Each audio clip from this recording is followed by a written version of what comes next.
Assalamualaikum warahmatullahi wabarakatuh.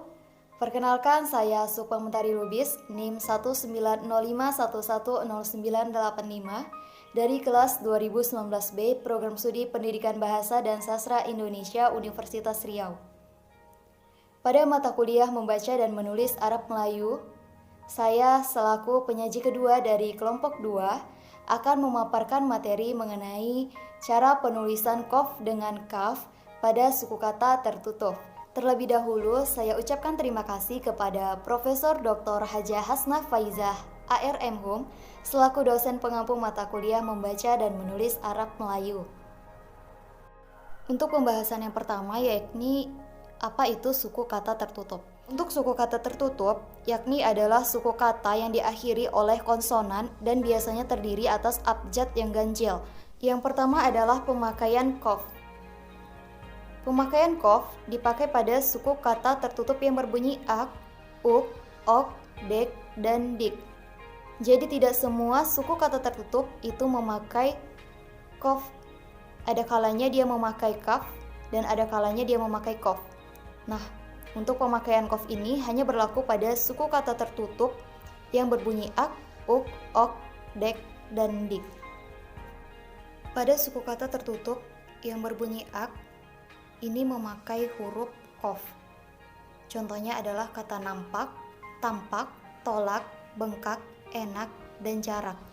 Kita bisa melihat bahwa setiap suku kata kedua dari masing-masing kata tersebut diakhiri oleh konsonan k yang dalam bentuk huruf qaf, bukan kaf.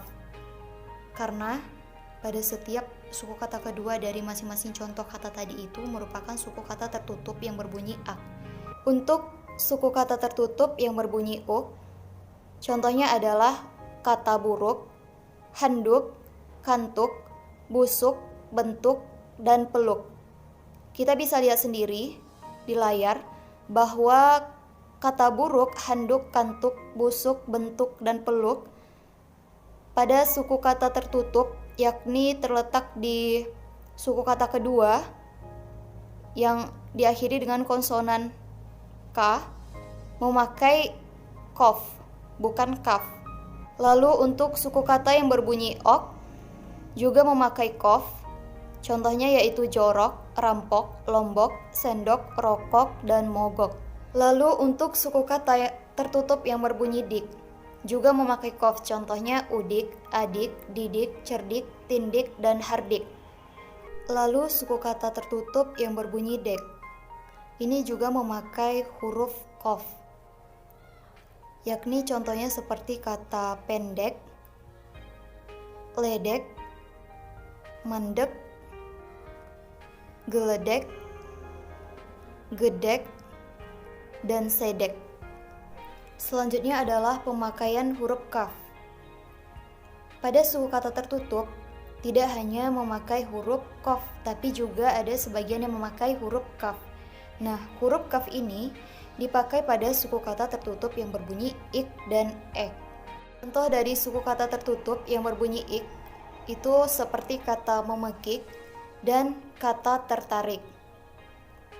Pada dua contoh tersebut, di bagian suku kata tertutupnya itu memakai huruf kaf, karena suku kata tertutup dari dua contoh kata tersebut itu berbunyi ik. Jadi setiap suku kata tertutup yang berbunyi ik maka digunakan huruf kaf, bukan huruf qaf. Penggunaan huruf kaf untuk suku kata tertutup yang kedua yakni suku kata tertutup yang berbunyi ek. Contohnya pada kata kakek dan jelek. Kita bisa melihat bahwa di situ pada contoh kata kakek itu suku kata tertutupnya memakai huruf kaf, bukan huruf qaf. Seperti juga halnya dengan kata jelek. Jadi setiap suku kata tertutup yang berbunyi ek maka digunakan dalam penulisannya menggunakan huruf kaf, bukan huruf qaf. Nah, cukup sekian materi dari saya selaku penyaji kedua dari kelompok 2. Semoga teman-teman semua dapat memahaminya dengan baik. Wassalamualaikum warahmatullahi wabarakatuh.